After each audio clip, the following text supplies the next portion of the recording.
Mas vamos ainda falar do Pacheco, porque Pacheco, ele é um cara importante.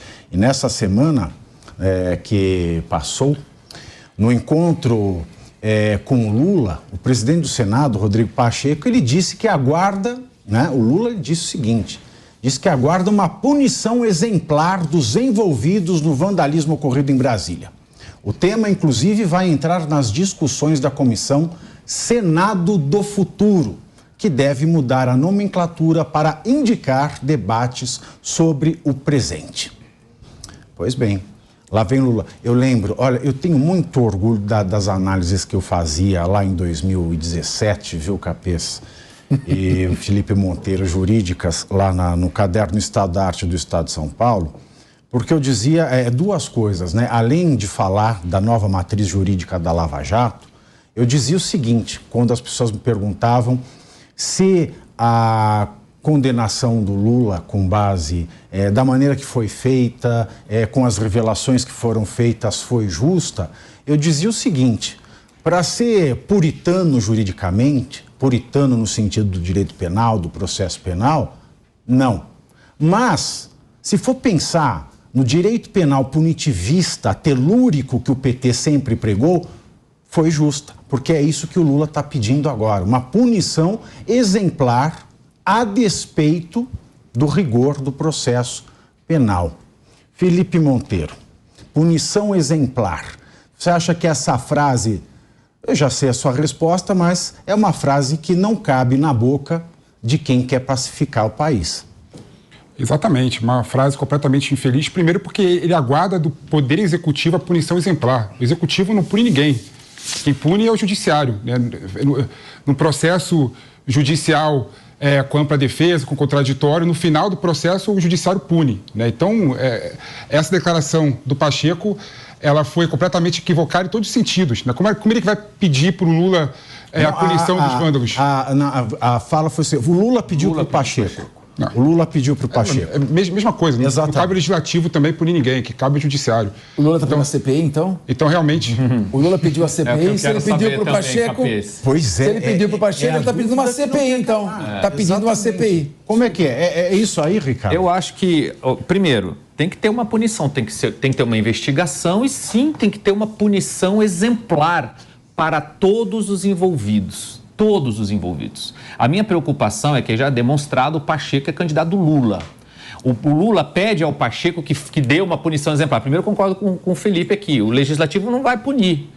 O Legislativo tem que implementar a CPI, que é o que está faltando nesse caso, por exemplo. E eu acho que o Lula não quer a CPI. E a vitória do Pacheco, por exemplo, pode jogar a CPI mais distante da nossa realidade.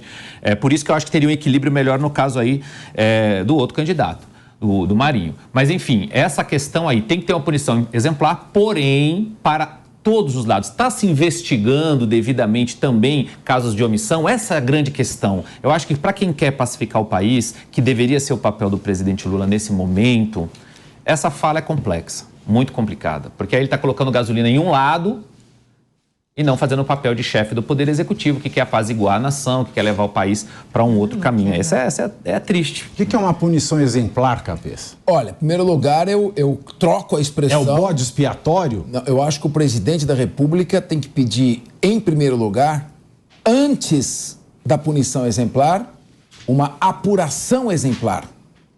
A apuração antecede a punição. Então, nós queremos, em primeiro lugar, uma apuração intensa, transparente, individualizada. Não adianta ser feito tarrafa de prendendo todo mundo e jogando todo mundo no mesmo balaio de gato. Não é assim que se faz. É importante individualizar a responsabilidade de cada um. Existem graus diferentes de responsabilidade. Nós queremos saber quem for, em primeiro lugar, os idealizadores desse ato golpista. Quem são, onde eles estão e as provas de que idealizaram.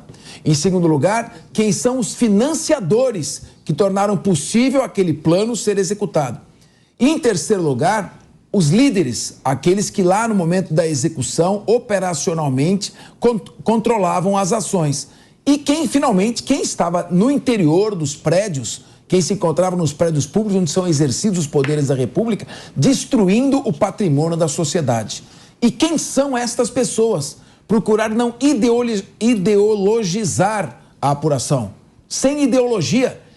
Aí é um caso criminal. Criminoso tem que ser responsabilizado pela prática dos seus crimes. E depois, quem são essas pessoas e quem está por trás delas? Depois disso, punição exemplar, nos termos da lei de que pune as organizações criminosas, nos termos do Código Penal, artigo 359, letra L, tentar eliminar ou restringir o exercício dos poderes constitucionais, não terrorismo, porque a lei do terrorismo não alcança manifestações com intuito político, ainda que seja para subversão de regimes, apenas manifestações com intuito de preconceito racial, e é isso que a gente espera. O presidente tem que pedir que as instituições democráticas funcionem de acordo com a Constituição e a previsão legal.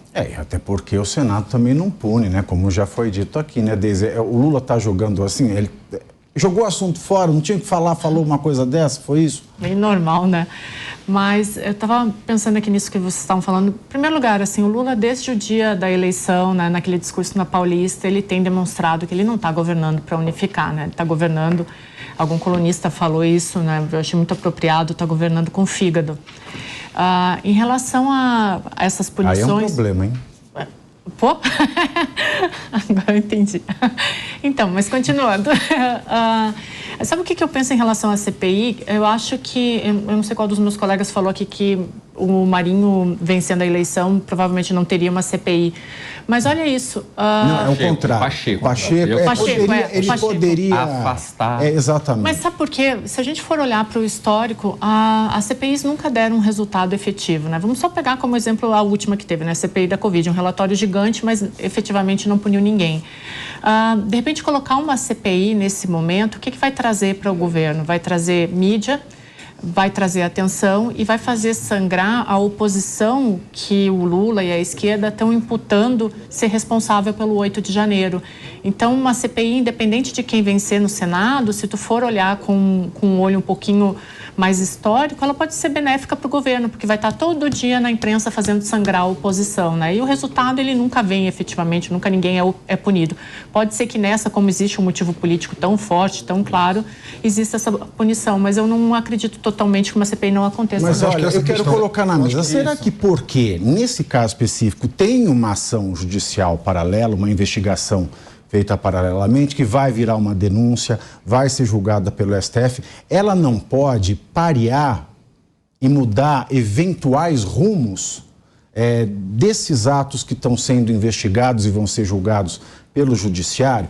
Explico. Né? Tem muita gente que fala de tal teoria, aconteceu tal coisa, o relatório da BIM, tem gente suspeito que não está sendo investigado aqui pela Polícia Federal. Como a CPI, todo mundo sabe como começa, mas ninguém sabe como termina, você não acha que ela vai ser um fator de equalização dessas desconfianças da investigação pela Polícia Federal e a consequente denúncia e julgamento pelo Poder Judiciário? Porque existe nesse caso que não existia nas outras. Não tinha uma ação, não tinha uma persecução criminal no caso da CPI da Covid. Agora a gente tem esse reflexo já correndo no Judiciário. Quer falar, Capês? Porque tu... Não, por favor, é uma pergunta. Eu gostaria de falar. Por favor. Gostaria de falar, Felipe, pelo seguinte. A CPI, para quem quer transparência, é o melhor instrumento investigatório que existe. Claro que CPI sempre tem um componente político. A maioria das CPIs termina em circo, cria factoides para trazer proveitos puramente eleitorais ou eleitoreiros, não há dúvida alguma.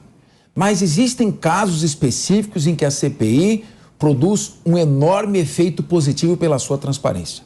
E eu pedi para falar porque vou citar um exemplo pessoal. Por favor. Eu estava enfrentando, quando começou a se cogitar de uma candidatura minha ao governo do Estado, eu comecei a enfrentar um processo difamatório numa investigação sigilosa, cujos dados eram vazados para a imprensa seletivamente. Muitos deputados já diziam para mim, a gente sabe o que está acontecendo, não tem o que fazer? A investigação é sigilosa, você não tem os dados, você fica sabendo pela imprensa. O que eu fiz como eu era presidente da Assembleia Legislativa, e por isso eu pedi a palavra? Só podem funcionar 5 CPIs simultaneamente. Você não pode ter uma 6ª CPI funcionando simultaneamente de acordo com o regimento interno da Assembleia Legislativa. Eu convoquei o plenário, fiz uma votação por aclamação e autorizei a instauração de uma CPI como a 6ª CPI, com toda a transparência. Os dados começaram a aparecer, depoimentos prestados com fiscalização da imprensa, todos os dias com televisão. E sabe o que apareceu, meu amigo Thiago Pavinato? Sei, mas eu vou perguntar o que apareceu. O que apareceu? Hoje já é um fato notório, já foi julgado pela justiça. Os acusadores, testemunhas que estavam me acusando, não estavam me acusando. Foi inserida artificialmente, digitalizada uma frase com o meu nome, criminosamente, e elas estavam sendo coagidas a assinar aquele depoimento e ratificá-lo. E uma delas, através do seu advogado, gravou pelo aparelho celular a coação que estava sendo feita. Moral da história, foi totalmente desmoralizada aquela investigação, a acusação.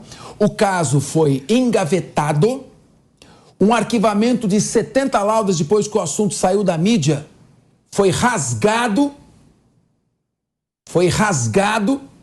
E no ano da minha eleição, oferecida uma denúncia que foi trancada em menos de 15 dias. Então, a vantagem da CPI, para quem não tem culpa e quem quer transparência, é justamente todo mundo acompanhar o que está acontecendo. A desvantagem da CPI é que você não dá para jogar para debaixo da terra. Por isso eu pedi a palavra para o ponto que eu acho importante, o que a Deise falou tem toda a razão, Deise. Eu acho que realmente que a CPI ela funciona normalmente, rotineiramente, como um instrumento político que no final dá nada, né?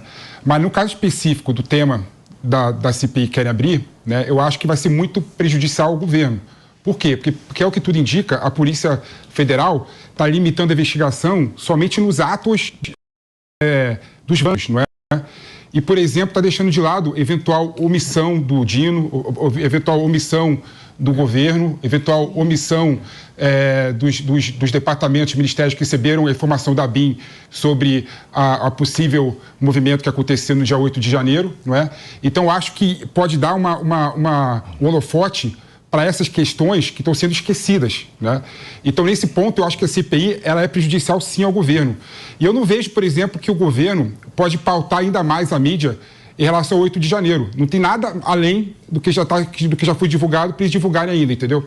Eu acho que essa narrativa do governo está se esgotando, né? Então, acho que é muito benéfico, sim, para a amplitude da investigação, a CPI que vai estar aqui e vai ser, sim, prejudicial ao governo.